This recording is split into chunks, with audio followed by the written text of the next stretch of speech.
మీరింతవరకు ఎన్ని సెల్ ఫోన్లు మార్చారు? పాడైపోయిన టీవీ, కంప్యూటర్ ఏం చేశారు?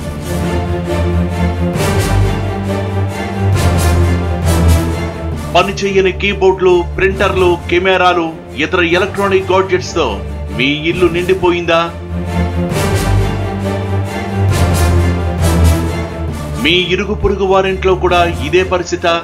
ఆ మాటకొస్తే సిటీ అంతా ఎలక్ట్రానిక్ చెత్తతో నిండిపోయిందా?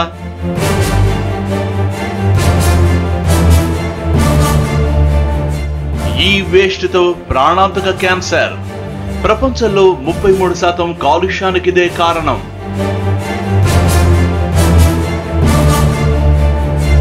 మానవాడికి పెను సవాల్ విసురుతున్న ఈ పొల్యూషన్ నియంత్రణకు మార్గం ఉందంటున్న హైదరాబాద్ రీసెర్చర్.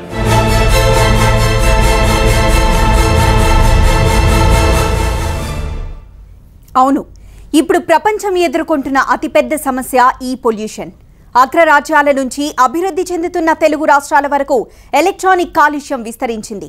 వాయు, జల, శబ్ద కాలుష్యాలకు మించి ఈ వేస్ట్ ప్రపంచాన్ని ముంచెత్తుతోంది. దీన్ని అరికట్టడానికి సరైన పరిష్కారం చూపించలేక ప్రపంచ దేశాలు అయోమయంలో పడ్డాయి. అయితే ఈ పొల్యూషన్ నియంత్రణకు మార్గం ఉందంటున్నారు హైదరాబాద్కు చెందిన పరిశోధకుడు. ఇంతకీ ఎలక్ట్రానిక్ చెత్తలో మొక్కలను చిగురింపజేస్తున్న ఆ ప్రయోగమేంటి? ఈ పొల్యూషన్కి ఆయన పరిష్కారమేంటి? ఇది కంప్యూటర్ యుగం. ఎటు చూసిన సాంకేతిక విప్లవం. అవును, ఇప్పుడు టీవీ లేని ఇంటిని ఊహించలేం. మొబైల్ ఫోన్ లేకపోతే గంట సేపు కూడా గడవని పరిస్థితి. ఇంటర్నెట్ లేకపోతే యువత వెలువెల్లాడిపోతుంది. అవును, నిమిషానికి ఎలక్ట్రానిక్ పరికరం ఆవిష్కృతమవుతోంది. కొత్త ఈ గాడ్జెట్స్ మార్కెట్లను ముంచెత్తుతున్నాయి. దేశాల మధ్య సరిహద్దులను సైతం చెరిపేశాయి. అయితే ఇదంతా నాణ్యానికి ఒకవైపు మాత్రమే. ఎలక్ట్రానిక్ గాడ్జెట్స్ గ్లోబల్ స్థితిగతులను మార్చేయడమే కాదు, సరికొత్త సవాళ్లను కూడా విసురుతున్నాయి. సాంకేతిక విప్లవానికి మరోవైపు పర్యావరణ వినాశనం పొంచి ఉంది. ఎలక్ట్రానిక్ గాడ్జెట్స్ లో ఎంత వేగంగా మార్పులు జరుగుతున్నాయంటే ఇవాళ వాడిన వస్తువు రేపటికి పాతదైపోతోంది. దీంతో కొంతకాలంగా వాడి మూలన పడేసిన వస్తువులను ఏం చెయ్యాలన్నదే ఇప్పుడు ప్రపంచాన్ని పట్టి పీడిస్తున్న ప్రశ్న.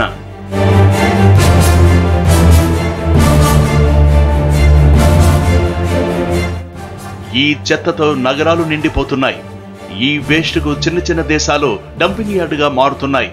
వాడి పడేసిన ఎలక్ట్రానిక్ పరికరాలు కుప్పలుగా పోస్తే పెద్ద కాలనీలనే తలపిస్తున్నాయి.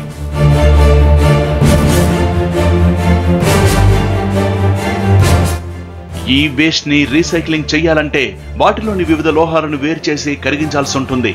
ఎలక్ట్రానిక్ పరికరాల్లో ఉన్న సర్క్యూట్ బోర్డులో వాడే మూలకాలు పర్యావరణానికి ప్రమాదకరంగా మారాయి.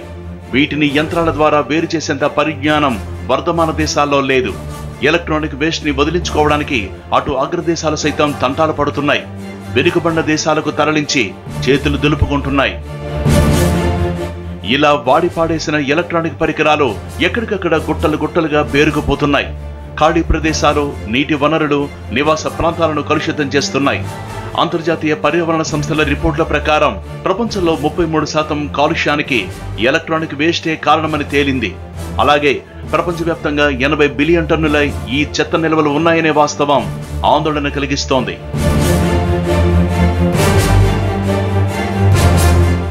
మరి ఈ వేస్ట్ సమస్యకు పరిష్కారం ఏమిటి? ఈ సృష్టిలో ప్రతి వస్తువు రూపాంతరం చెందుతూ ఉంటుంది. ప్రాథమికమైన ఈ విషయంతోనే ఈ పొల్యూషన్ నియంత్రణకు పరిష్కారం కనుగొనే ప్రయత్నం చేస్తున్నారు Hyderabad researcher doctor Bakhtiyar. Electronic waste ఇంత ప్రమాదకరంగా మారితే మరి పరిష్కారం ఏంటి? మన ఇళ్లల్లో, కార్యాలయాల్లో వాడిపడేసిన ఎలక్ట్రానిక్ పరికరాల్ని చూసి ఎందుకంత భయపడాలి? నిజానికి మనం ఇప్పుడు ఎదుర్కొంటున్న అన్ని కాలుష్యాల్లోకి ఈ పొల్యూషన్ అత్యంత ప్రమాదకరమంటున్నారు పర్యావరణ నిపుణులు. మరి ప్రపంచ దేశాలు ఏం చేస్తున్నాయి? ఏం ఆలోచిస్తున్నాయి? ప్రపంచమంతా ఏం చేస్తుందో కానీ ఖచ్చితంగా ఈ పొల్యూషన్కి పరిష్కార మార్గం ఉందంటున్నారు మన తెలుగు పరిశోధకుడు. విషంగా భావించే ఈ చెత్త నుంచి ప్రాణవాయునందించే మొక్కలను చిగురింపజేయొచ్చంటున్నారు. వివిధ లోహాలు, రసాయనాలు, మూలకాల సమ్మేళనమే ఎలక్ట్రానిక్ పరికరాలు. వివిధ లక్షణాలు కలిగిన ఎలక్ట్రానిక్ వస్తువులను రీసైక్లింగ్ చేయాలంటే మళ్లీ వాటిని వేరు చేయాల్సిందే. ఎలక్ట్రానిక్ గాడ్జెట్స్ లో ప్లాస్టిక్ వంటి భాగాలను పక్కన పెడితే ఇందులో సర్క్యూట్లలో ఉపయోగించే లోహాలు, మూలకాలను అత్యంత ప్రమాదకరంగా భావిస్తారు. లెడ్, కాపర్ వంటి హెవీ మెటల్స్ భూమి, నీరు, గాలి ఇలా అన్నిటినీ కలుషితం చేస్తున్నాయి. అలా అని భూమిలో కలిసిపోతాయా అంటే అది గగనమే. ఎలక్ట్రానిక్ పరికరాల్లోని వివిధ మూలకాలను వేరు చేసే పనిని చాలా దేశాల్లో మనుషులతో చేయిస్తున్నారు. ఆ తర్వాత వివిధ లోహాలను వేర్వేరుగా కరిగిస్తున్నారు. ఈ వేస్ట్ ని వేరు చేసే ప్రక్రియలో ప్రమాదకర రసాయనాలు, మూలకాల వల్ల క్యాన్సర్ వంటి రోగాలతో ఏటా వేలాది మంది ప్రాణాలు కోల్పోతున్నారు. మరికొన్ని దేశాలు ఈ కష్టసాధ్యమైన పనికి స్వస్తి చెప్పి ఖాళీ ప్రదేశాల్లో భూమిలో లోతైన గోతుల్లో వేసి చేతులు దులుపుకుంటున్నాయి. అయితే ఎలక్ట్రానిక్ వేస్ట్ ని నియంత్రించడానికి సులువైన, సురక్షితమైన మార్గాన్ని కనుగొన్నారు హైదరాబాద్కు చెందిన డాక్టర్ బక్తియార్ చౌదరి.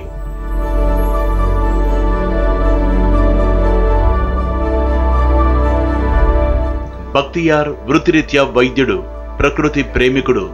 తన చుట్టూ జరుగుతున్న విషయాలను పరిశోధించడం ఆయన నైజం. అందుకే ఆయన దృష్టి ప్రపంచం ఎదుర్కొంటున్న ఈ పొల్యూషన్ పై దృష్టి పెట్టారు. అభివృద్ధి చెందుతున్న తెలుగు రాష్ట్రాలకు భవిష్యత్తులో ఓ పెద్ద సమస్య రాబోతుందని గుర్తించారు. డాక్టర్ బక్తియార్ ఇంటి ఆవరణ చుట్టూ వివిధ వృక్షజాతులు, అరుదైన మొక్కలు అల్లుకొని కనిపిస్తాయి. కాంక్రీట్ జంగిల్లో వినిపించని పక్షుల కిలకిలలు పలకరిస్తాయి. ఈ ప్రకృతిలో వృక్షజాతులకు ఓ భిన్నమైన లక్షణం ఉంది. అవి మనిషికి హాని కలిగించే వాయువులను పీల్చుకొని వారికి మేలు చేసే ఆక్సిజన్ ని తిరిగిస్తాయి.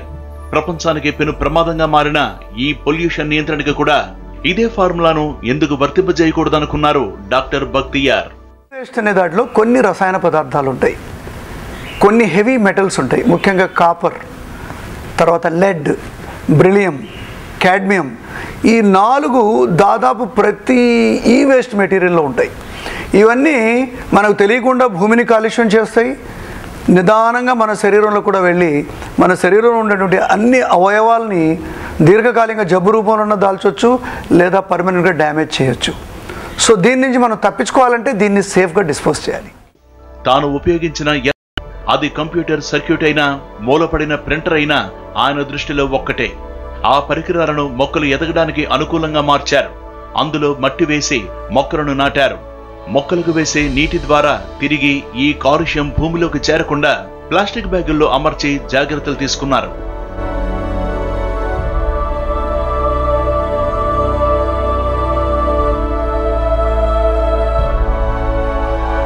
ఈ మొక్కలను తాను రోజు పెంచే మొక్కలతో సమానంగా నీళ్లు పోస్తూ వాటి ఎదుగుదలని పరిశీలిస్తూ వచ్చారు.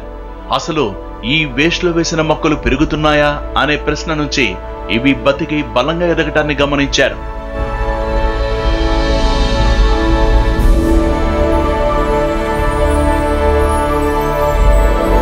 దాదాపు 10 ఏళ్లుగా డాక్టర్ బక్తియార్ ఇలా పనికిరాని ఎలక్ట్రానిక్ పరికరాల్లో మొక్కలు పెంచుతున్నారు.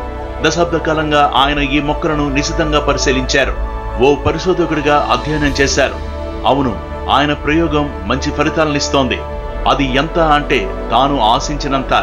ఎలక్ట్రానిక్ వేస్ట్ లోని లెడ్, కాపర్ వంటి ప్రమాదకర మెటల్స్ ను కూడా మొక్కలు స్వీకరించాయి. కేవలం ప్లాస్టిక్ పరికరాలనే మిగిల్చాయి.